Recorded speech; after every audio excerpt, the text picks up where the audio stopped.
Okay, hi. So, wow, where do I start? How to read a book.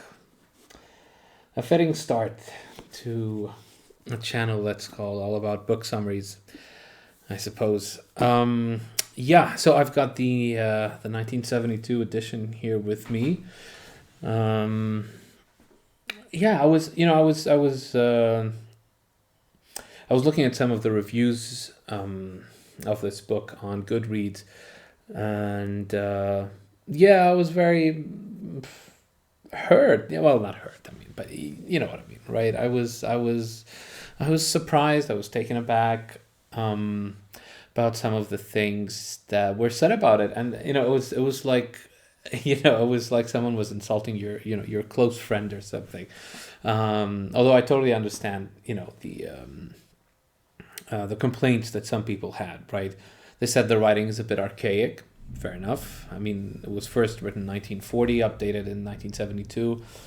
And they said that the author, that was another recurring criticism, the author just says he, right? Pretty much all the time. I think there's one time where he says men and women. Um, but, it's always the author, he, the reader, he.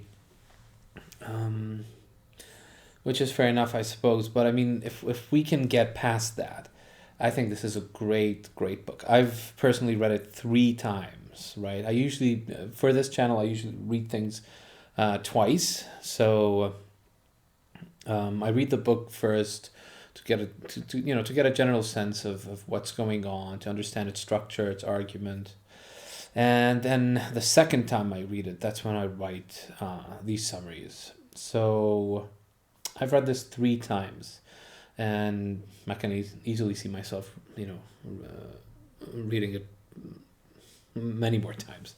So yeah, we're kicking this channel off with one of my favorite books, and I think a pretty fitting one, right? Given the content of this channel.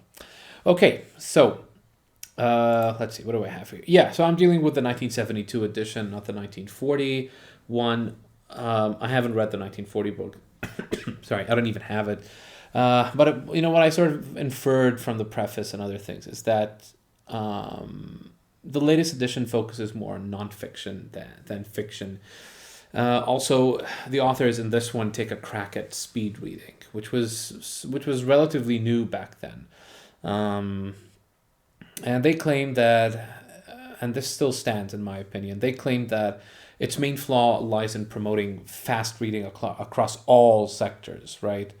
This is something I still teach with the SAT, right? That it's not about being fast, it's not about being slow, it's about knowing what to read at what speed, right?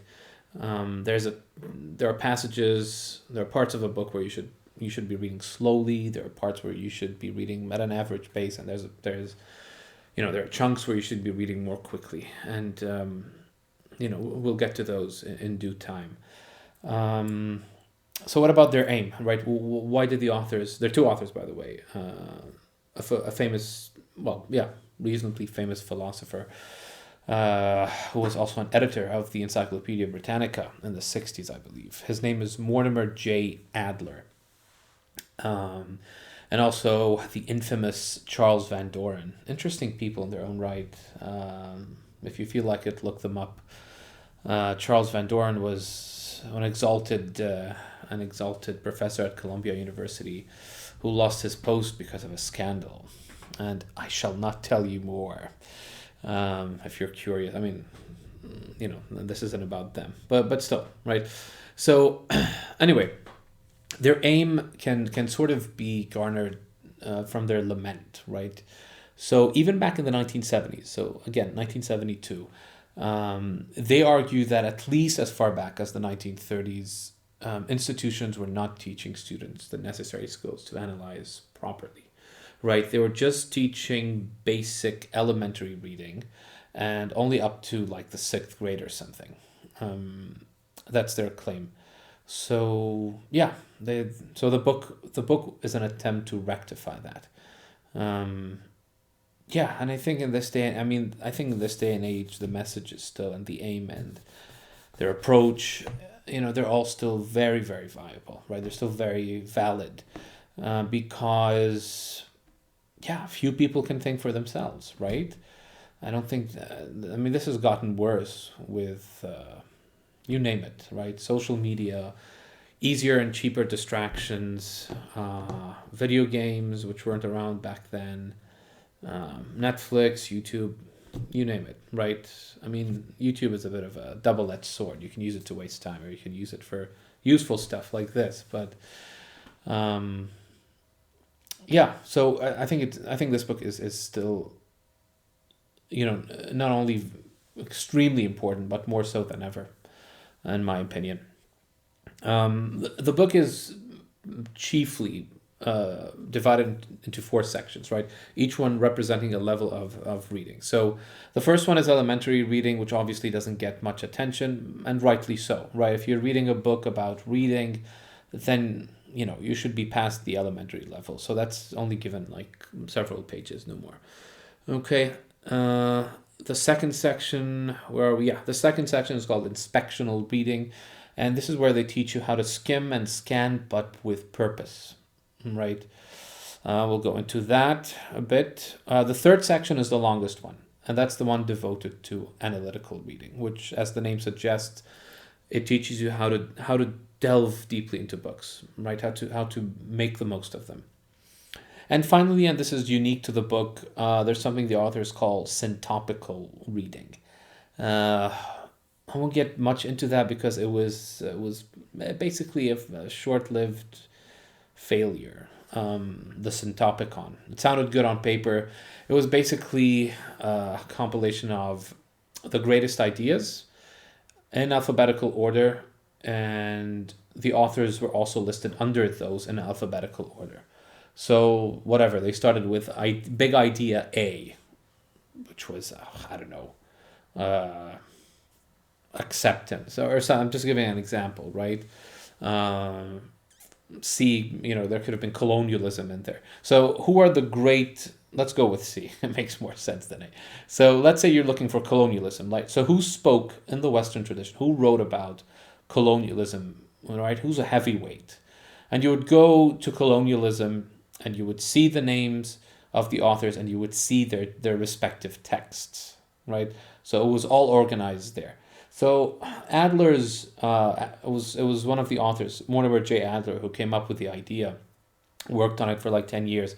His idea was that I want this Syntopicon to be for ideas what a dictionary is for books.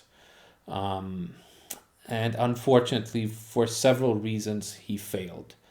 Um, yeah. So anyway, so syntopical reading, right? So what does this refer to? The adjective, not the noun, not the book. It refers to a type of analysis in which you take different works that are still related. There's some joint themes between them, and through guiding questions that you must come up with, you then compare and contrast two or more texts, right? Where do they agree? Where do they disagree? And what do they agree or disagree on? So, do they agree on the aim but disagree on the methods? They agree on the methods, disagree on the aim, disagree on both, agree on both. Um, yeah, as well as what is it they're agreeing or disagreeing on. So, despite the Syntopicon's failure, I think it's. I mean, this is the ultimate, right? Obviously, you don't have to do this for every text you read, and the authors mentioned that in the book, right? I mean, the guidelines given here are always given to the maximum, right? That doesn't mean for every book you read you have to follow each and every guideline, right? But this is basically the ultimate guide, right? This is what will help you extract the most from your books. Um, yeah. So, although these four levels of reading are not what the book is wholly based on, they nonetheless form the core part of its content, right? But we'll be looking at other aspects as well, okay, as the summary goes on. I'll be talking about note taking. I'll be talking about classifying books according to type in order to understand and criticize them fairly, reading etiquette, talk about that, using reference books, such as dictionaries, as well as other aspects of reading. So stick around, right?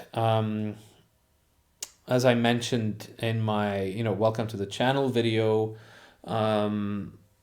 this is going to be in depth, right? I'm not going to be reading the book. I'm going to be summarizing it, but it's not going to be, it's going to be an in-depth summary, right? Something you listen to in the car, something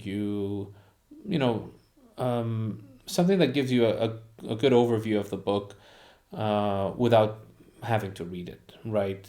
And it also serves as a refresher in case you've read the book and don't want to read it again. So this is sort of my aim with the channel. Anyway, if you're interested in that, where I talk about the aims of this channel, check out the first video I have up, which welcomes you to the channel, tells you about all that. The book's available on Amazon, so I'll post a link below, and I'm also on Goodreads. So yeah, feel free to add me there. We can chat on Goodreads privately if you want to. I don't mind. YouTube isn't great for sending private messages. I don't like it. Yeah, it's not well organized. It's not clear. So yeah, Goodreads I think is well, not the best, but certainly easier to to communicate on. And that's it. Thanks for watching this one. Let's get to part 1, chapter 1.